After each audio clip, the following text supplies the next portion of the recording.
Je m'appelle Jennifer, j'ai 32 ans et je suis chef de produit dans le milieu de la mode.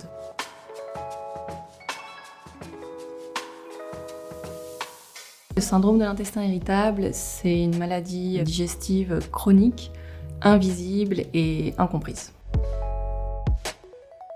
J'avais de la constipation comme des poignards dans le ventre, des douleurs, des spasmes, des nausées, des diarrhées de temps en temps. Et au-delà de ça, j'avais aussi une fatigue chronique. Mes premiers symptômes, étonnamment, étaient des allergies alimentaires. J'ai aussi développé un syndrome de Raynaud, c'est-à-dire on a les extrémités, les mains et les pieds extrêmement froids, où le sang ne circule plus. Un mal de dos, où voilà, je me retrouvais à porter une ceinture corsée à 25 ans. J'ai ressenti ces symptômes pendant 21 ans, avant d'avoir le diagnostic, à 29 ans. Un matin, je me lève, encore extrêmement fatiguée, très en retard pour aller au travail, et là, je m'écroule.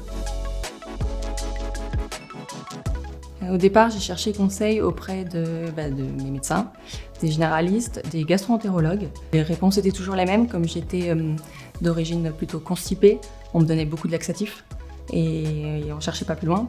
J'ai cherché aussi auprès de rhumatologues et jamais de réponse jusqu'au dernier gastro-entérologue qui m'a vu et qui là m'a parlé du syndrome et des FODMAP. C'est les sucres fermentescibles dans les aliments. Ça peut poser problème aux personnes qui sont atteintes du syndrome de l'intestin irritable. Je savais que mon microbiote était impliqué à partir du moment où le gastro-entérologue m'a fait prendre conscience que c'était mon alimentation qui posait problème. À partir du moment où j'ai changé mon alimentation, que j'ai mis en place un protocole FODMAP, que j'ai réussi à réintégrer, à reprendre soin de mon microbiote, tous mes symptômes ont disparu. Mais tous. Au quotidien, je gère la maladie avec une bonne hygiène de vie. Il faut vraiment que je dorme. Ensuite, il faut que je fasse attention à ce que je mange. Et j'essaye aussi d'éviter du mieux que je peux toute source de stress inutile, qui pourrait aussi agir sur mon ventre et du coup sur ma tête. Pour moi, l'intestin irritable, oui, c'est la tête, le ventre sont complètement liés. Pour moi, c'est même l'intestin le premier cerveau. Quand ça va mal au niveau du ventre, ça ne peut que aller mal dans la tête.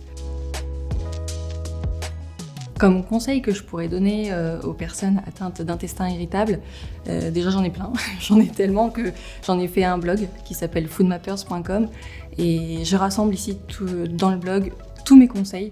Écoutez-vous, faites-vous confiance, c'est pas dans votre tête. S'il y a quelque chose que vous sentez qui ne va pas, c'est peut-être en lien avec votre microbiote, c'est peut-être en lien avec la façon dont vous digérez. Je l'ai vécu, on peut pas continuer inlassablement de faire des radios, des échographies pendant 20 ans et toujours se faire entendre dire il y a rien, c'est sûr qu'il peut y avoir quelque chose. Et une fois qu'on a ce diagnostic-là, eh bien, il y a plein de choses à faire.